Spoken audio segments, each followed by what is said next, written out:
na quarta-feira, o pastor estava dando esse apoio, e os minutos de oração voltou igual era no tempo, lembra?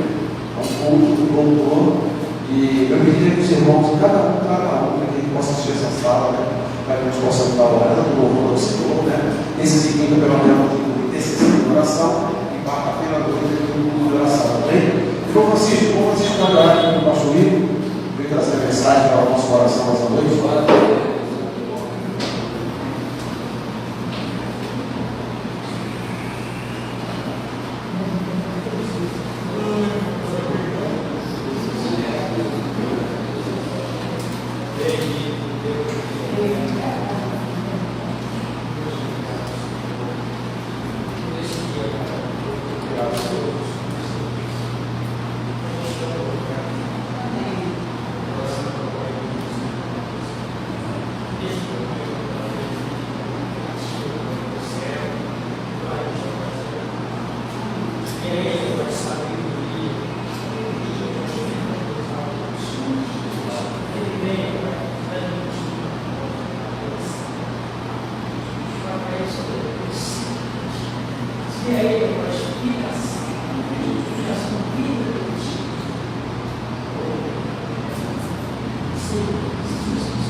Histórias e testemunhos aqui acerca da oração. Então, por isso é que precisamos cuidar e dedicar tempo e qualidade para uma vida de oração.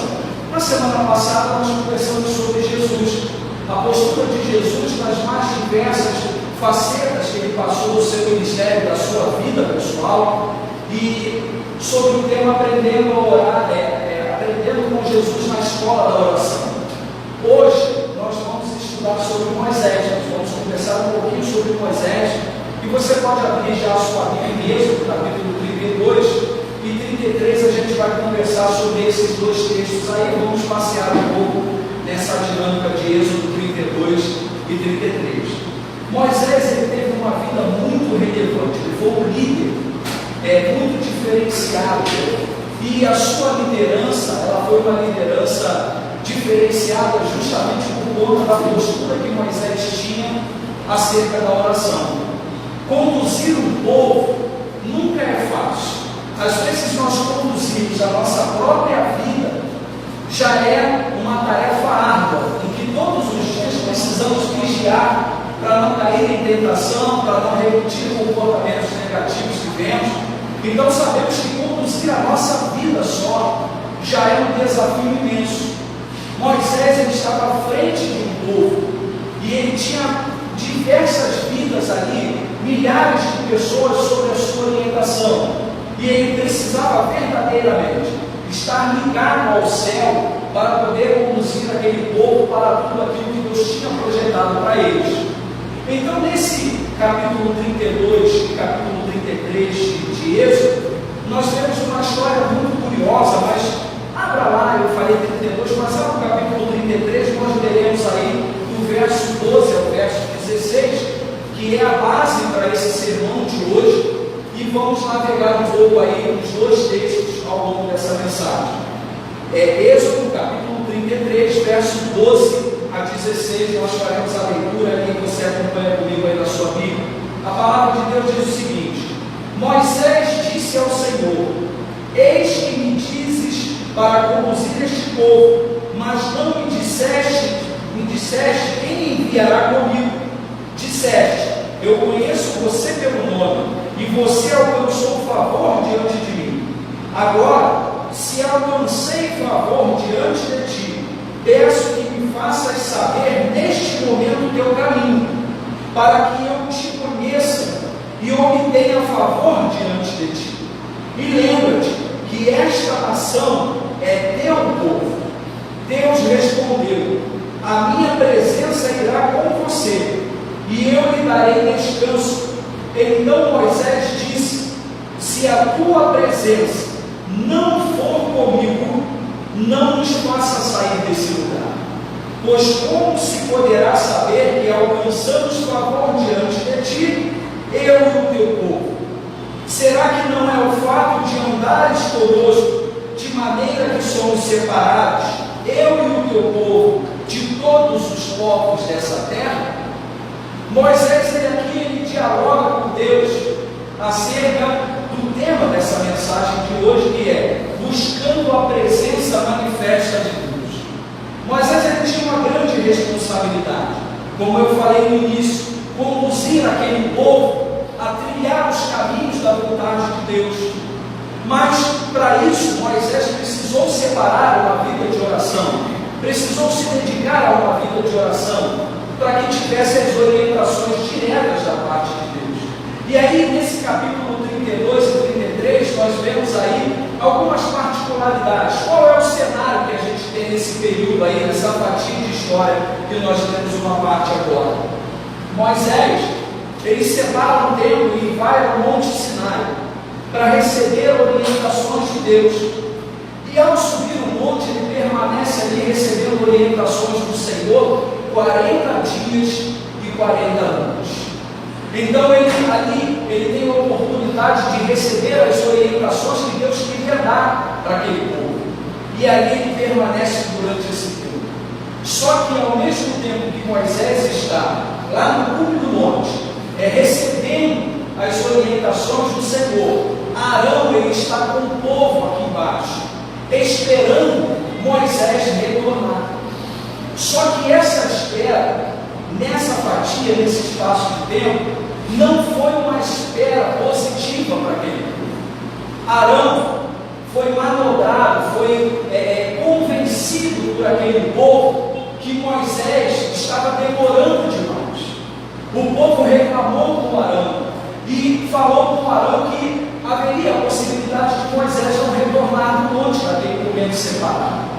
E aí Arão, ele toma uma atitude que foi uma das melhores atitudes que alguém pode tomar quando está à frente de um povo: passar à frente da liderança maior.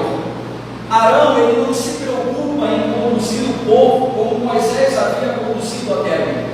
Arão, ele se preocupa com os anseios daquele povo, com as preocupações daquele povo.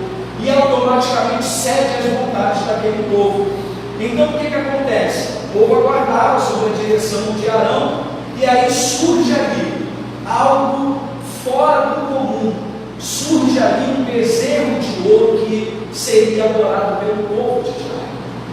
Arão, ele pega e, ao ser pressionado, ele confecciona, ele retira as argolas de ouro das mulheres e coloca e faz um bezerro de ouro para que ali fosse adorado, porque o povo queria alguém para adorar enquanto Moisés não retornava com os mandamentos, com as ordens do Senhor. Só que essa não era a vontade de Deus para aquele povo. Não era a vontade de Deus que aquele povo colocasse algo, uma adoração fora da adoração do próprio Deus, no lugar de Deus. Então o que acontece? É erguido ali um bezerro de ouro e o povo começa a adorar, né? Ao fazer isso, automaticamente Deus fala com Moisés, e aí a gente vê essa fala de Deus com Moisés no capítulo 32, versos 7 e 8, que diz o seguinte: então o Senhor disse a Moisés: vá, desça, porque o seu povo, o povo que você tirou do Egito, se corrompeu e depressa se desviou do caminho que eu lhes havia ordenado. Fez para si um bezerro de metal fundido, o adorou, lhe ofereceu sacrifícios, dizendo: são estes, ó Israel, os seus deuses que tiraram você do Egito. O povo, além de erguer um altar de adoração estranha, ainda atribuiu aquele bezerro de ouro à saída do Egito. Esse era o cenário, né? Moisés está no monte, o povo se rebela embaixo, automaticamente Deus fala para Moisés que ele precisava descer e dar um jeito, porque aquele povo era um povo que estava saindo dos caminhos do Senhor. Então, automaticamente, Moisés, ele como líder maior daquela nação, ele não se preocupa em descer correndo para tentar remediar. A primeira coisa, quando ele recebe a notícia do Senhor, que ele faz por aquele povo, é rogar a Deus por misericórdia. E aí o que Moisés faz? Moisés, a palavra diz o seguinte, 32, verso 11: porém Moisés suplicou ao Senhor seu Deus, dizendo: ó Senhor, por que se acende a tua ira contra o teu povo, que tiraste da terra do Egito com grande poder e forte mão? Moisés suplica ao Senhor, dizendo ao Senhor: Senhor, esse povo é teu, esse povo, essa nação é separada, por que o teu coração se acende em ira? E aí Moisés faz algo que tornou aquela oração extraordinária. Moisés, ele não ora desesperado, falando qualquer coisa para o Senhor. Nesse momento em que ele roga por Israel, por aquele povo, por aquela nação que estava começando, ele lembra ao Senhor das promessas que Deus havia feito àquele povo. Então ele diz o seguinte: lembra-te de Abraão, de Isaac, verso 13. Lembra-te de Abraão, de Isaac e de Israel, teus servos, aos quais por ti mesmo juraste, dizendo: multiplicarei a descendência de vocês como as estrelas do céu, e de toda esta terra de que tenho falado, eu a darei a sua descendência, para que a possuam por herança eternamente. Moisés, quando vê que a ira de Deus se acendeu, Moisés, ao invés de se desesperar, ou mesmo sentir pena daquele povo, roga a Deus por misericórdia e lembra a Deus, não que Deus precise de alguma lembrança nossa, mas na sua oração ele coloca diante de Deus: Senhor, tu fez uma promessa aos teus servos, que esse povo, que hoje se rebela, vai herdar a terra ao qual o Senhor prometeu aos teus servos no passado. Então Moisés, ele não só ora, ele ora e argumenta com o Senhor, com as próprias promessas do Senhor. Um diferencial na oração tremendo. Mas, ao mesmo tempo que Moisés roga, o povo embaixo continua pecando, continua sendo mau e continua sem regras. A história não parou por conta do clamor de Moisés. E aí nós temos um relato disso lá em Êxodo 32, verso 22 e verso 25. Arão respondeu: não fique irado, meu Senhor. Você sabe que este povo é propenso para o mal. Quando Moisés viu que o povo estava sem controle, pois Arão tinha deixado a solta para a vergonha no meio dos seus inimigos. Então, o povo continuou fazendo errado, adorando errado, o povo continuou sem controle. E aí Moisés, ele olha aquela situação, e o que Moisés faz novamente? Num primeiro momento, Moisés rogou com misericórdia e lembrou a Deus as promessas que Deus havia feito. Nessa segunda oração, Moisés intercede pelo povo de forma diferente. Aonde nós vemos essa intercessão? Êxodo 32, 31 ao verso 34. Moisés diz assim: Moisés voltou ao Senhor e disse: o povo cometeu grande pecado fazendo para si deuses de ouro. Agora, pois, perdoa-lhes o pecado, ou se não, peço-te que me risque do livro que escreveste. Então o Senhor disse a Moisés: riscarei no meu livro todo aquele que pecar contra mim. Vá, pois, agora e conduza o povo para o lugar do qual falei a você. Eis que o meu anjo irá diante de você, porém, no dia da minha visitação, eu os castigarei pelo pecado que cometeram. Deus falou para Moisés: vai lá, conduz o povo, eu vou dar a vitória ao povo, vou colocar um anjo à frente do povo, mas eu não vou com vocês. Eu não vou com vocês. Deus falou: eu colocarei um anjo à disposição para conduzir, para defender, mas a minha presença, a presença que outrora fez o povo atravessar o Mar Vermelho, fez o povo ser liberto da escravidão do Egito, essa presença não estará com vocês. Então, o que acontece? Moisés, ele percebe que precisa fazer um clamor diferente. E aí Moisés, ele clama pela presença manifesta de Deus. Foi o que nós lemos no começo dessa palavra. Moisés disse ao Senhor: eis que me dizes para conduzir esse povo, mas não me disseste quem me enviará comigo. Disseste: eu conheço você pelo nome, e você alcançou favor diante de mim. Agora, se alcancei favor diante de ti, peço que me faças saber neste momento o teu caminho, para que eu te conheça e obtenha favor diante de ti. E lembra-te que esta nação é teu povo. Deus respondeu: a minha presença irá com você, e eu lhes darei descanso. Moisés, ele percebeu ali que eles não conseguiriam viver uma vida eficaz se não estivesse com eles a presença manifesta de Deus. O anjo não adiantaria, não era o suficiente. Vencer as batalhas também não era o suficiente. Alcançar a terra prometida e as promessas de Deus à frente não seriam suficientes se a presença de Deus não estivesse com eles.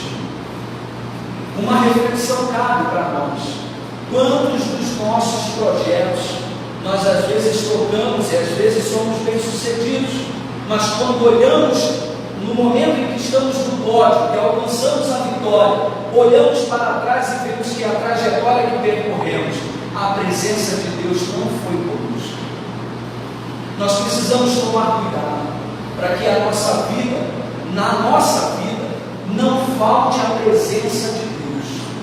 Mas como Moisés recorreu?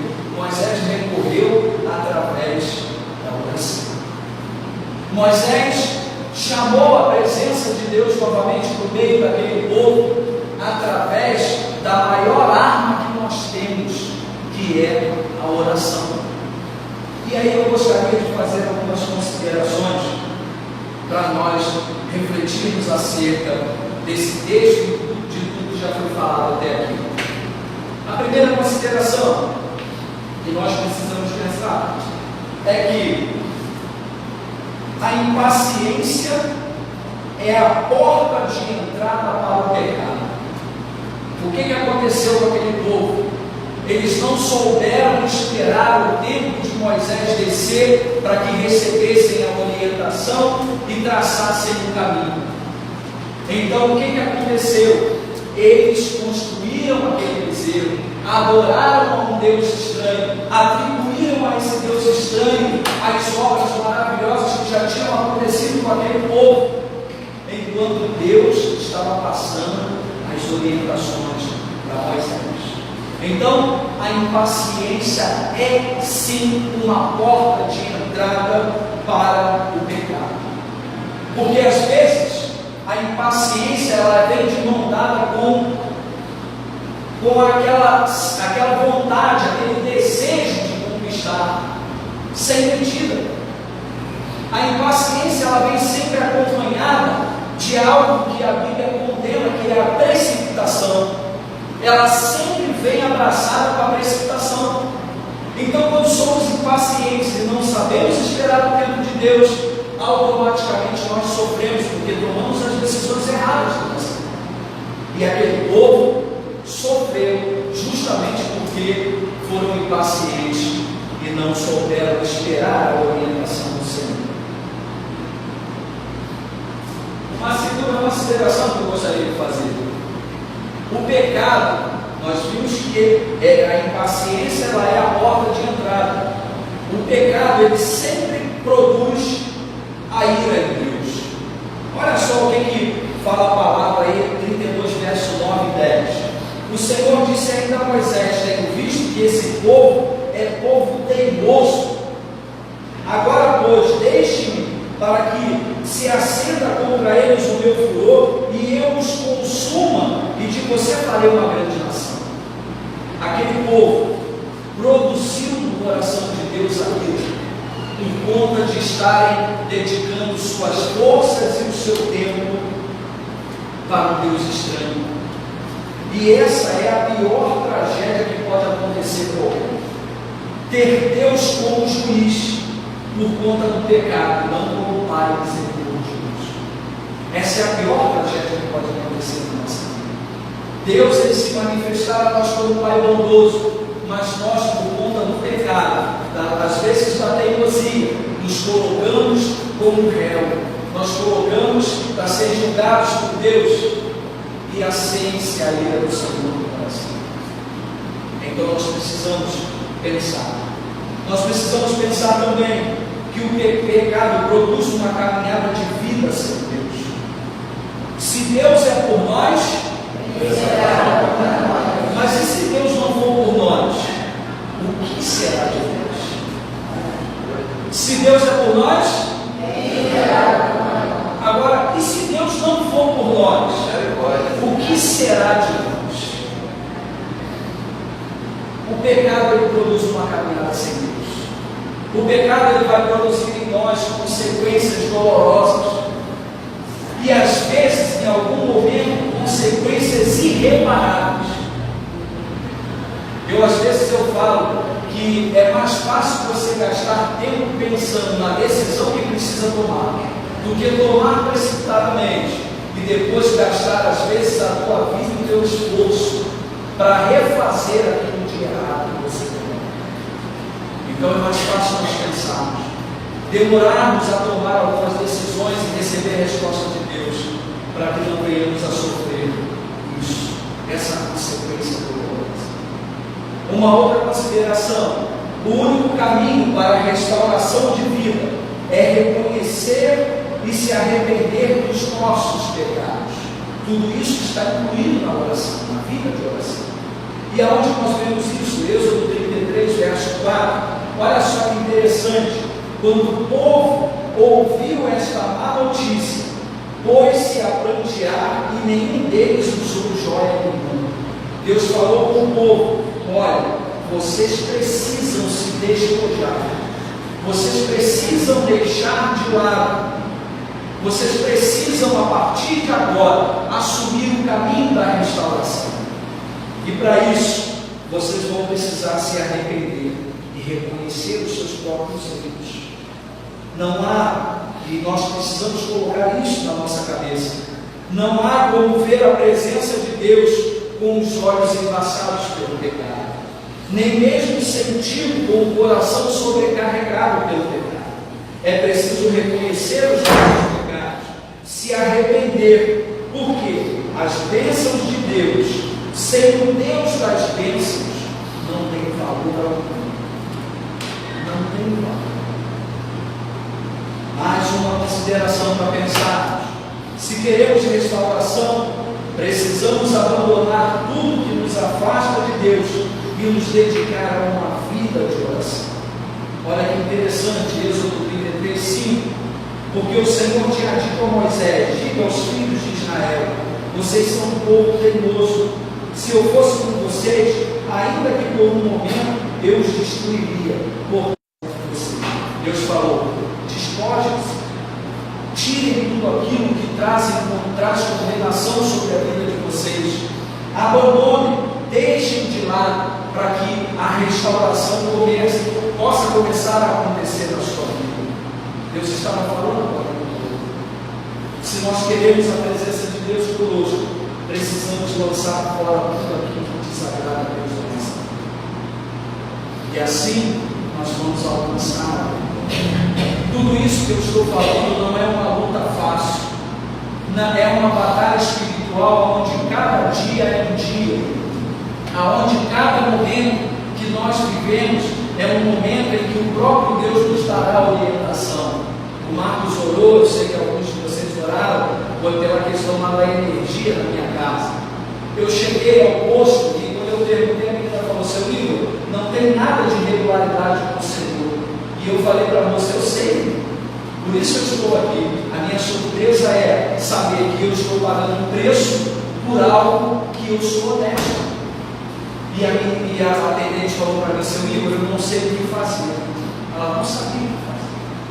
Eu de repente teria toda a razão para chegar e aumentar o tom de voz, ou mesmo requerer alguma coisa que aquela moça não poderia me dar. Mas eu escolhi voltar para minha casa, orar e pedir ajuda de oração de tantos de vocês que oraram junto comigo. E Deus, Ele completou a missão. Então, às vezes nós lutamos, às vezes nos precipitamos, às vezes nós queremos a restauração, mas para o novo entrar, o que tem que acontecer? O velho tem que ir. Não há como fazer diferente. Então, mais uma consideração para nós caminharmos para o fim. Não há nada, nós precisamos pensar nisso, não há nada que substitua a presença de Deus. Foi como eu falei, Deus, Ele diz: enviarei um anjo adiante de vocês, e expulsarei os cananeus, os amorreus, os heteus, os ferezeus, os heveus e os jebuseus. Deus estava falando: olha, eu coloco diante de vocês um anjo, darei a vocês vitória. Mas o que Moisés tinha no seu coração? Moisés sabia que a única coisa que importava naquele momento para eles era a presença de Deus. A vitória pouco importava, tudo aquilo que seria conquistado pouco importava. E aí Moisés responde a ele: Senhor, se a tua presença não for com a gente, nós não sairemos daqui. Só sairemos daqui se a tua presença for conosco. Você imagina, nessa luta que você passa no seu dia a dia, você sabe bem o que é. Se ao invés de repente você se desesperar e tomar atitudes precipitadas, você fala com o Senhor: Senhor, o Senhor está vendo o problema que eu estou passando hoje, mas eu só vou sair daqui e dar um passo adiante se a tua presença for comigo. Não ser precipitado, não ser impaciente, esperar Deus trazer a solução para você e assim dar o passo segundo a orientação dele. Nada pode substituir a presença de Deus. Riquezas, nada pode satisfazer o nosso coração senão a presença de Deus. Olha o que o salmista diz, Salmo 42, verso 2: a minha alma tem sede de Deus, do Deus vivo. Não há nada que possa ocupar o lugar de Deus em nosso coração. Mas Moisés, ele orou, Moisés, ele conduziu aquele povo debaixo da orientação de Deus. Por que Moisés orou? Êxodo 33, verso 13: agora, se alcancei favor diante de ti, peço que me faças saber neste momento o teu caminho, para que eu te conheça e obtenha favor diante de ti. e lembra-te que esta nação é o teu povo. Moisés, ele orou ao Senhor, porque ele queria intimidade, ele queria conhecer mais profundamente ao Senhor. Rogo-te que me faças saber nesse momento o teu caminho. Moisés, ele queria ter intimidade com Deus, intimidade a tal ponto que ele reconhecesse os caminhos de Deus e não fizesse como aquele povo estava fazendo lá atrás. Ele queria uma vida de intimidade. Moisés, ele orou porque ele queria restabelecer a honra dele e a honra daquela nação também. E ele diz: considera, Senhor, essa é a tua nação, esse é o teu povo. Moisés, ele queria estabelecer a honra, tanto dele como daquele povo. Moisés também, ao orar, queria mais de Deus. Moisés também, ao orar, ele queria ver a glória de Deus. E ele pede: Senhor, mostra-me a tua glória. E Deus fala para ele: olha, homem algum pode orar na minha face, mas quando eu passar, eu vou colocar você na brecha, e você vai pelo menos sentir um pouco da minha glória. Então você vê que Moisés, ele dedica uma vida de oração, porque ele quer conhecer Deus intimamente, porque ele quer restabelecer a sua honra e a honra daquele povo, porque ele quer conhecer mais de Deus, porque ele quer ver a Deus, quer ver a sua honra. Dentro de tudo isso que eu falei, como nós poderemos aplicar isso na nossa vida? Primeiro, quando nós entendermos que uma vida de oração é construída pacientemente.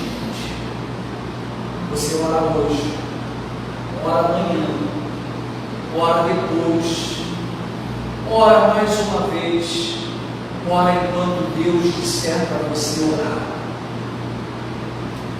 Porque aí eu uso uma frase desse próprio livro, uma frase que foi o que marcou o meu coração. Quando o homem trabalha, o homem trabalha. Agora, quando o homem ora, Deus trabalha. Quando o homem trabalha, o homem trabalha. Quando o homem ora, Deus trabalha. Então a vida de oração, ela é construída pacientemente, dia após dia, se colocando diante do Senhor, sendo, como nós falamos na semana passada, aquele amigo que importunava o seu amigo pedindo mantimento, e a palavra nos dizendo que um amigo, uma hora ou outra, se levantaria para dar aquilo que havia necessidade, orando persistentemente como aquela mulher que chega diante do juiz para que o juiz advogasse a sua causa, e aquele homem libera a sentença, olhando para aquela mulher e dizendo: eu já não aguento mais a insistência.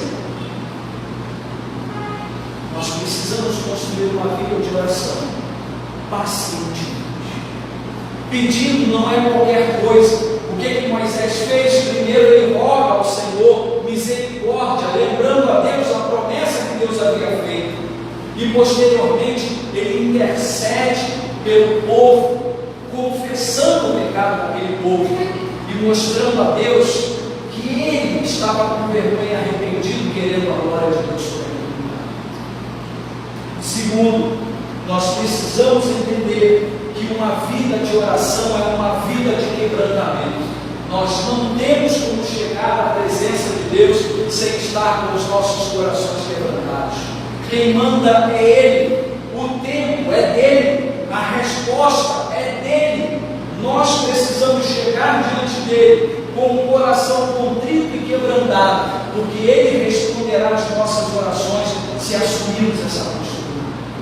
Moisés chega quebrantado e diz: esse povo que ele colocou na minha mão é a nação tua, foi o Senhor que prometeu.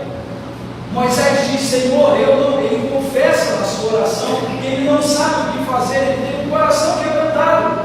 Ele diz para Deus e assume isso, que Deus era a única solução para botar aquele povo no trilho novamente. Um coração quebrantado.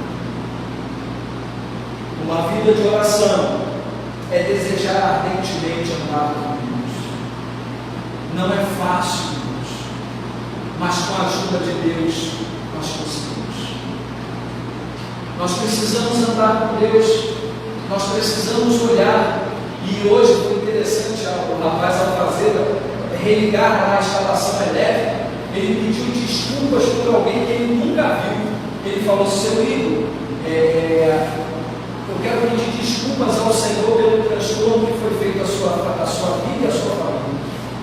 Essa não é a postura da empresa.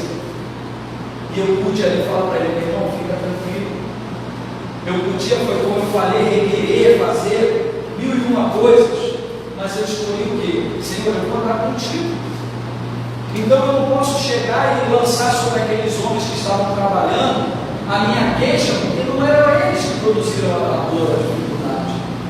Eu escolhi o quê? Sempre quando passar por lutas, andar com Deus. Quem anda com Deus tem o seu caráter trabalhado.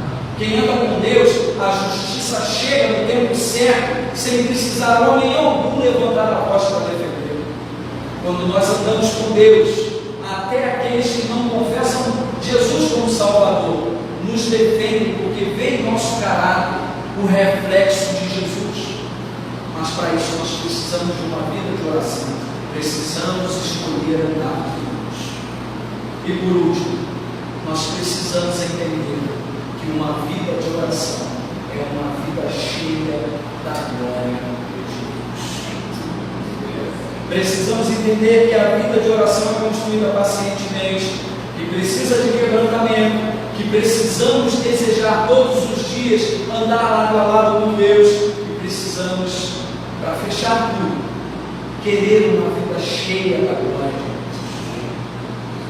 Aí sim, quando colocarmos as mãos nas coisas, as realidades serão transformadas.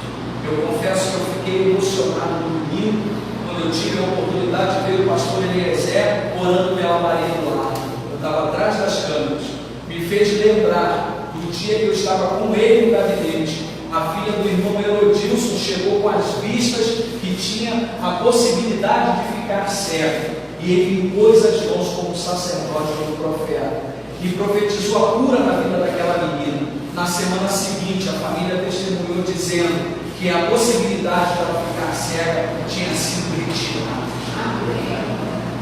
Nós precisamos exercer essa fé ousada, tomar posse da promessa de Deus, ter um coração preparado para receber tudo aquilo. Você já parou para pensar se hoje você está em condições de receber tudo aquilo que Deus quer liberar sobre a tua vida? Às vezes é por isso que não chega para nós, porque as nossas mãos não estão preparadas para receber. A palavra diz que Ele é um Deus que adestra as nossas mãos para a guerra. Nós possamos refletir na nossa casa sobre esses pontos, sobre essa passagem, sobre essa postura de Moisés. O que nós podemos levar é realmente uma vida de oração que transformou toda a trajetória de um povo que estava perdido. Vamos orar? Vamos nos colocar de pé. Eu gostaria de orar com você. Pode vir para cá, Senhor. Vamos orar, agradecendo ao Senhor. Se você quiser se sentir à vontade, eu queria pedir que você colocasse a mão no seu coração, se assim você desejar se sentir à vontade, para nós orarmos ao Senhor nessa hora. Ó Pai, nós aprendemos nessa noite, Senhor, com o teu servo Moisés, que não vale a pena viver uma vida sem ter experiências extraordinárias de oração contigo. Senhor, muitas das vezes nós deixamos de lado algumas experiências extraordinárias, às vezes pelo fato de estarmos cansados, às vezes porque o tempo nos aperta, às vezes por conta das nossas atribuições diárias. A última coisa que fazemos é a oração. Às vezes a última coisa que fazemos é a leitura da tua palavra, aonde sabemos muito bem, todos nós aqui, que essa deveria ser a nossa primeira postura antes de começar o nosso dia. Ó Deus, nós nos colocamos com o coração contrito e quebrantado diante da tua presença agora, fazendo como teu servo Moisés fez por aquele povo. Nós rogamos a ti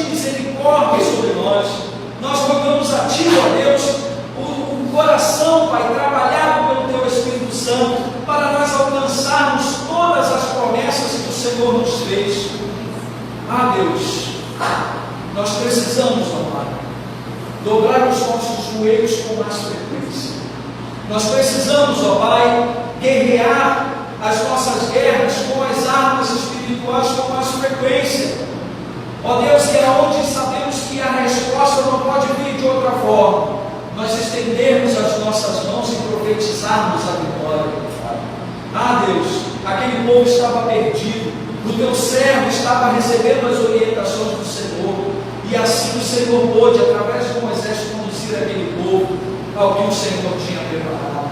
Senhor, que o Senhor possa realizar sobre as nossas vidas também, nos dando, ó Pai, direção, nos dando, ó Deus, uma visão ampliada, uma visão limpa do pecado, nos dando, ó Deus, paciência, nos dando, ó Deus, perseverança, para que possamos, ó Pai, não desistir da nossa trajetória de oração, que possamos construir uma vida de oração consistente, e assim, ó Deus, buscar mais intimidade, ter mais intimidade com o Senhor, e ver, ó Deus, como o Teu servo viu, ainda que um relance, a Tua glória sendo manifesta sobre nós.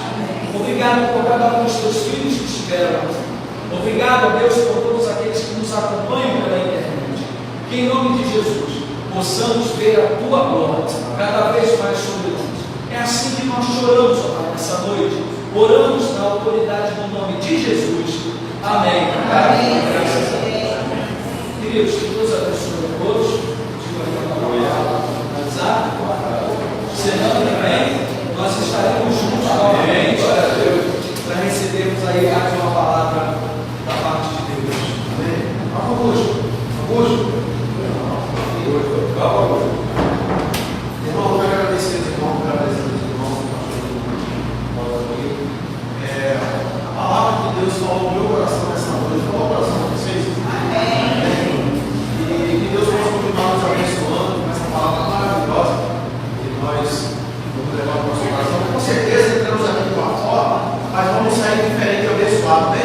Amém. Porque cada quarta-feira vai ter uma palavra maravilhosa dessa para a gente. Então, nós possamos estar juntos, né? Porque juntos somos mais fortes e a nossa oração também se torna mais forte. Porque buscamos a presença do Senhor, buscamos a santidade e, como diz a música da irmã Vitória, até sabemos que ela cantar. É Ele que está do nosso lado a todo momento, é Ele que é o nosso juiz, é Ele que nos conforta e, através da Sua palavra, Ele conforta o nosso coração, como Ele confortou hoje.